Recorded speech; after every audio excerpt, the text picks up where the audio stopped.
The first time the house spoke my name, I was standing alone in the kitchen, and I remember thinking, very calmly, that if I turned around, I would die. The sink dripped in a slow, deliberate rhythm, each drop too loud in the quiet. The refrigerator hummed like it was thinking. Outside, rain pressed its palms against the windows, flattening itself into streaks that bent the porch light into a trembling halo.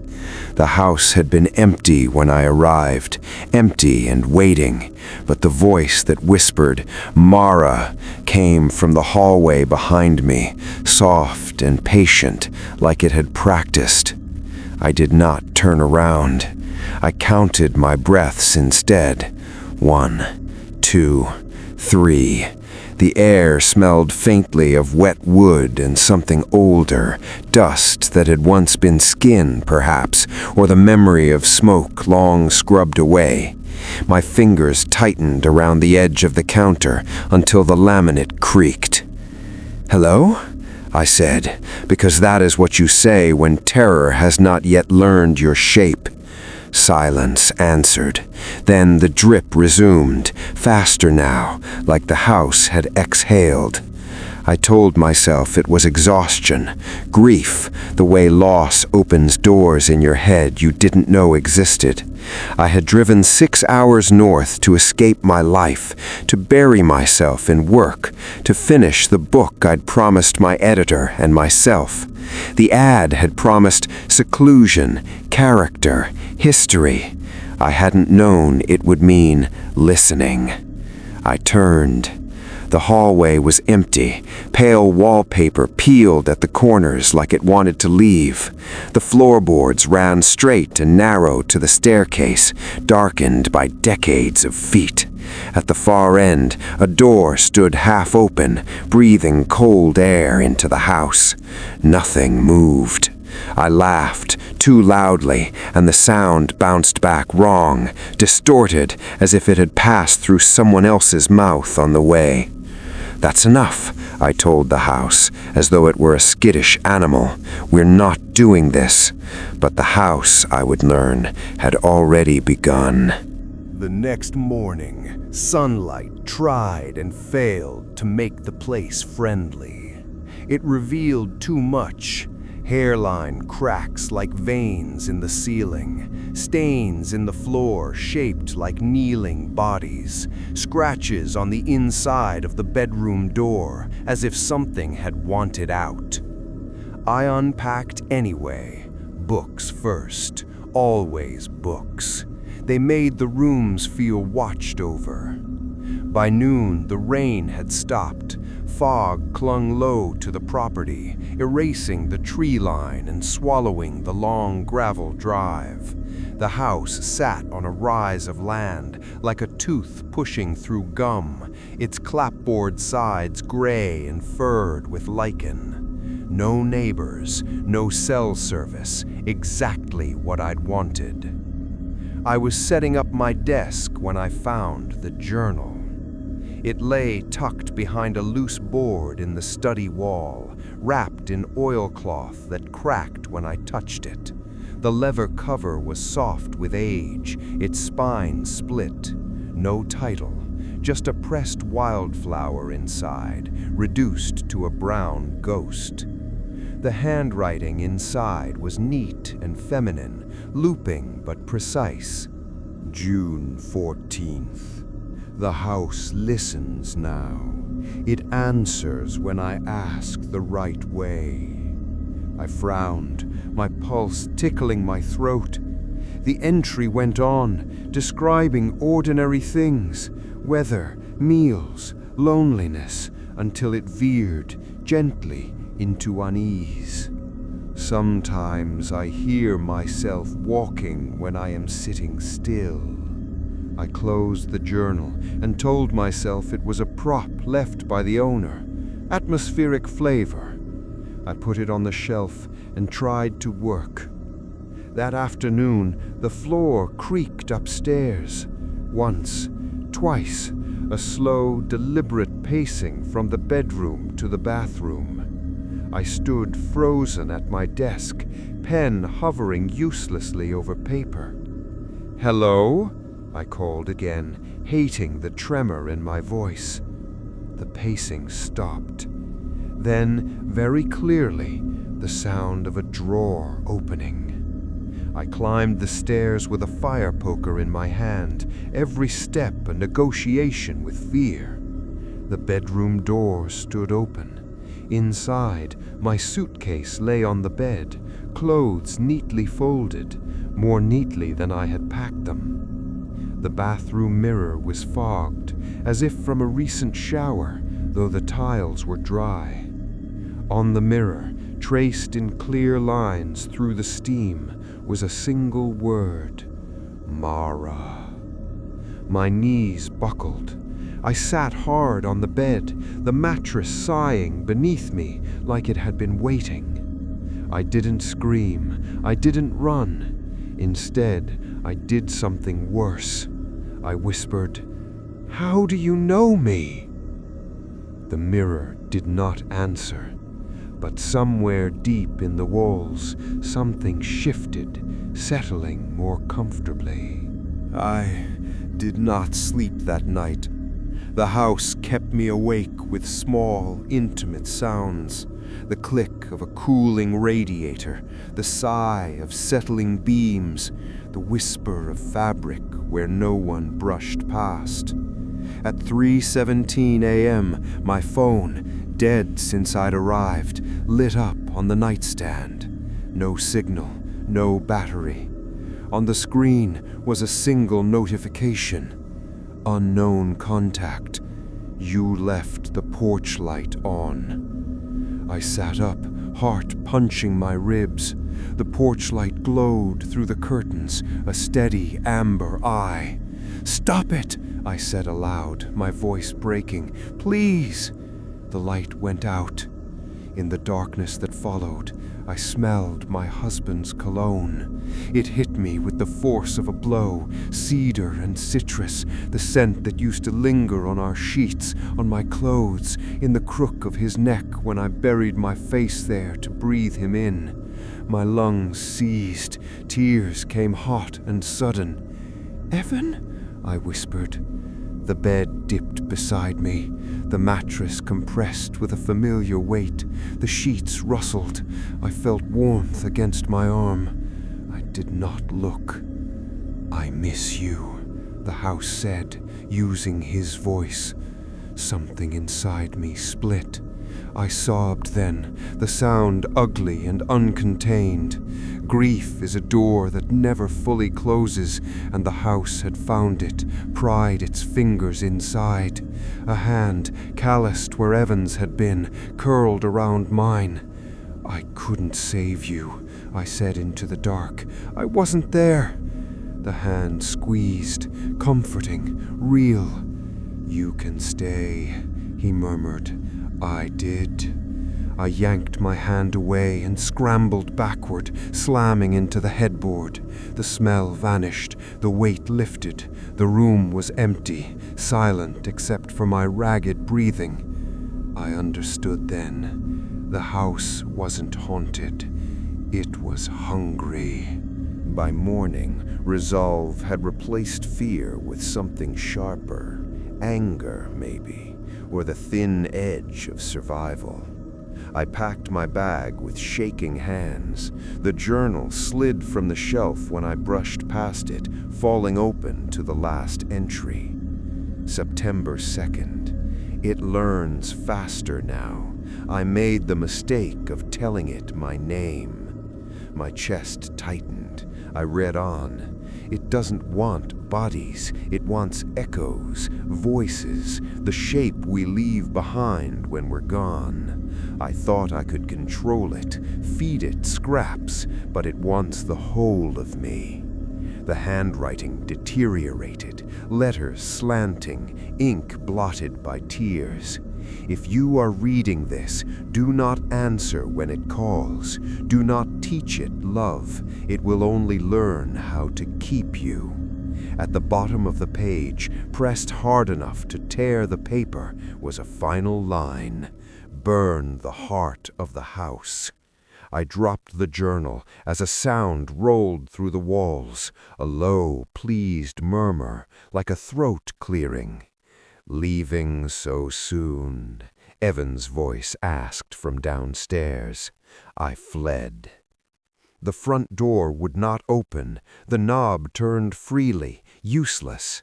Windows refused to break, glass bending inward like skin beneath a thumb. My phone showed no signal, no power, no life. The house shifted around me, walls subtly narrowing, hallways stretching just out of reach. The smell of smoke crept in, faint but growing. "You can stay," it said again, voices overlapping now. My mother's laugh, my father's cough, Evan's breath at my ear. "Everyone does." "No," I said, backing into the study. "You don't get to keep them." The fireplace sat cold and black against the far wall. Above it, a mirror framed in tarnished gold reflected my face, hollow-eyed, wild-haired, very much alive. Behind the mirror, the wall thudded, once like a heartbeat.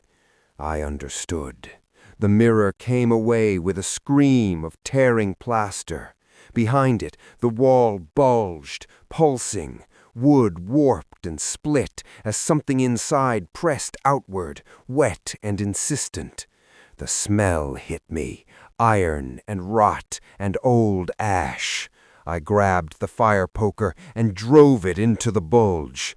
The wall ruptured. Something fleshy recoiled, emitting a sound like 1,000 whispers, inhaling at once. The house screamed. Images flooded the room, faces in the walls, mouths opening and closing in silent pleas. Names poured into my head, a litany of longing. The floor heaved, throwing me to my knees. "You need us," the house howled, its voice cracking. "You taught me that." I crawled forward, tears blinding me. Inside the wall was a cavity lined with blackened beams, and at its center, suspended by roots of wire and nail, was a mass of burned timber, shaped unmistakably like a human heart. It beat. Each pulse sent ripples through the house. With every beat, a memory surfaced. Evan smiling over burnt toast, my mother brushing my hair, 1,000 stolen moments offered back like bribes. "I loved him," I sobbed. "That doesn't give you the right to wear him." The heart throbbed faster. I dragged myself to the fireplace, hands bleeding, and shoved my arm deep into the soot-choked flue. My fingers closed around something dry and brittle. Matches. The house sensed my intent. The temperature dropped. Frost crept along the floorboards, up my legs. Evan's face formed in the wall beside me, eyes desperate. "Don't," he begged. "It will be lonely." "So will I," said, striking the match. The flame flared, small and defiant. I pressed it to the heart. Fire caught greedily. The heart shrieked, a sound beyond sound, and the house convulsed. Walls split, windows burst, smoke roared through the halls. I ran. I woke on the wet grass, coughing smoke, the rain finally breaking the fog.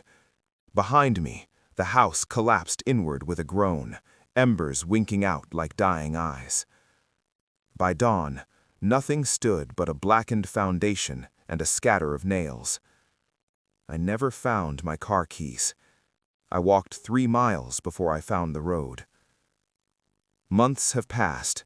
The book remains unfinished. Sometimes, late at night, when my apartment settles and the pipes tick, I hear a familiar voice almost say my name. I do not answer. But in my dreams, I am standing in a burned-out room, holding a warm, beating thing in my hands, and it is learning the sound of my heartbeat. And somewhere, far away, something is listening. The house on Calder Street had been empty for 6 years, but it smelled exactly the same when I unlocked the door. Old pine cleaner, damp dry lull, and something faintly metallic beneath it all, like pennies left too long in a mouth. I stood in the entryway with the urn tucked under my arm, listening. No footsteps, no wind, just the low, constant hum of something electrical, even though the power had been shut off years ago. "Get it together, Evan," I muttered. I'd flown in from Portland that morning, one suitcase and a knot in my gut. Mom's funeral had been small and awkward, full of people who kept telling me she's finally at peace, with the same tone you'd use to say a dog was put down gently. The lawyer said the house was mine now, no liens, no conditions. Just unfinished business. I set the urn on the dining room table. Dust lay thick enough to write in, and without thinking, I traced my finger through it. The dust resisted. It felt tacky, slightly wet. I pulled my hand back, heart jumping. The mark I'd left was already fading, the dust slowly creeping back into place, as if the surface were breathing. I laughed once, short, brittle. "Jet lag," I said to the empty room. The laugh didn't echo. Something absorbed it. The first night, I slept on the couch with all the lights on. At 2:11 a.m., the house exhaled. Not a creak, not settling wood, a long, controlled release of air that moved from the basement up through the walls and out through the vents. I sat bolt upright, heart slamming. Then I heard it. Scratching. Slow, deliberate. Inside the wall behind the television. "Raccoons," I whispered. "Mice." But it wasn't random. It paused, resumed. 3 short drags, one long. A pattern. My phone buzzed. No signal, but the screen lit up anyway. Unknown caller. I answered before I could stop myself. Static. Breathing. Then my mother's voice, soft, tired, exactly as it had sounded at the end. "Evan, you shouldn't be alone in there." The call dropped. The scratching stopped. The silence afterward was worse, thick, expectant, like the house was waiting to see what I'd do next. I didn't sleep again that night. Morning light made the place look smaller, sadder, less threatening. That was when I noticed the marks. Hairline cracks ran along the walls, but they weren't structural. They curved, branched, intersected. Veins. In the hallway, one crack pulsed faintly, just beneath the paint. I pressed my thumb to it. The wall was warm. I jerked back, nausea rolling through me. In the basement, things got worse. The stairs sagged under my weight, each step releasing a wet groan. The air smelled like mold and iron. A single bulb flickered overhead, though there was no power. The walls down there weren't just cracked, they were scarred. Deep grooves, gouged inward, as if something had tried to claw its way out. Or in. At the far end of the basement stood the old workbench, and above it, a door I didn't remember. Too narrow, too tall, painted the same off-white as the walls, handleless, seamless except for a faint outline. My chest tightened. Mom had never let me into the basement alone. I'd always assumed it was because of the wiring or the mold. Now I understood. Behind me, the stairs creaked. I turned, breath hitching. Nothing there. When I turned back, the door had a handle, and it was turning. I ran. I didn't think, didn't look back. I burst out of the house and vomited onto the dead grass of the front lawn, my whole body shaking. Mrs. Calder from next door stood on her porch, watching me. She hadn't aged a day. Still the same tight bun, same pressed slacks, same eyes that never quite blinked. "You came back," she said. "Just settling things," I replied, wiping my mouth. She nodded slowly. "Your mother tried to do that once, too." A chill slid down my spine. Tried? Mrs. Calder smiled, but it didn't reach her eyes. Some houses don't like being left alone. That night, the knocking started. 3 knocks, always 3, from inside the walls. Every room I entered, the knocking followed, moving ahead of me like it knew where I was going. At midnight, the TV turned on by itself. Static gave way to home video footage, me at 8 years old sitting on this same couch. On screen, I looked straight into the camera and said, "It doesn't like when you ignore it." The knocking stopped. A new sound replaced it. Footsteps, heavy, bare, coming up from the basement. I locked myself in my old bedroom. The walls bulged inward, bowing like lungs filling with air. The temperature rose, sweat slicking my skin. From everywhere at once, voices murmured, neighbors, teachers, strangers, and my mother. "I kept it full," she said. "That's all it wanted. Attention, a little blood, a little time."